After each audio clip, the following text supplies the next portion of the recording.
खाटू श्याम जी को भगवान श्री कृष्ण का कलयुग अवतार के रूप में माना जाता है। ऐसा कहा जाने के पीछे एक पुरातनिक कथा का हाथ है। राजस्थान के सीकर जिले में इसका एक भव्य मंदिर है, जहाँ पे बड़ी मात्रा में श्रद्धालु आते हैं। उन्हें विश्वास है कि बाबा श्याम उनकी सभी मुरादों को पूरा करेंगे और रंग से राजा बना सकते हैं। आइए मैं आपको खाटू श्याम बाबा की कथा सुनाती हूँ। लाक्षागृह की घटना से प्राण बचाकर वन वन भटकते पांडव की मुलाकात हिडिंबा राक्षसनी से हुई। यह भीम को पति के रूप में प्राप्त करना चाहती थी। माता कुंती की आज्ञा से भीम और हिडिंबा का विवाह हुआ, जिससे घटोत्कच का जन्म हुआ। घटोत्कच का पुत्र बर्बरिक, जो अपने पिता से भी शक्तिशाली और मायावी था। बर्बरिक देवी का उपासक था। देवी के वरदान से 3 दिव्य प्राण प्राप्त हुए, जो अपने लक्ष्य को वेद कर वापस लौट आते हैं। इसकी वजह से बर्बरिक अजय है।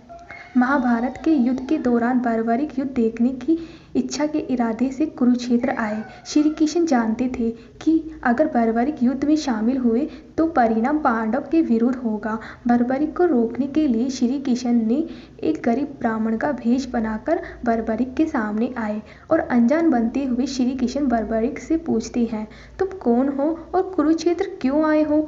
बर्बरिक ने जवाब दिया, मैं एक दानी योद्धा हूँ, जो अपने एक बाण से महाभारत के युद्ध का निर्णय कर सकता हूँ। श्री कृष्ण ने उसकी परीक्षा लेनी चाहिए, तो उन्होंने एक बाण चलाया, जिससे पीपल के सारे पत्तों में छेद हो गए। एक पत्ता श्री कृष्ण के पैरों के नीचे था, इसीलिए बाण पैरों के ऊपर आके ठहर गया।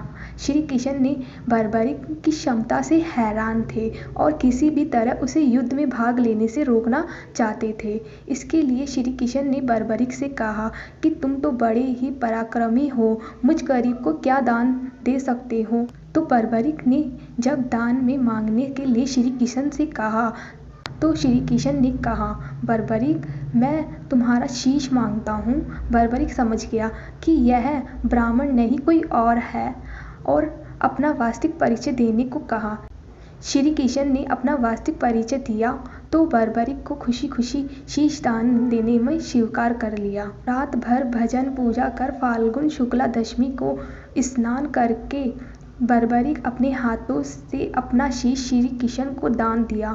शीश दान करने से पहले बर्बरिक ने श्री कृष्ण से युद्ध देखने की इच्छा जताई, इसीलिए श्री कृष्ण ने बर्बरिक के कटे हुए शीश को युद्ध अवलोकन के लिए एक ऊंचे स्थान पर स्थापित कर दिया।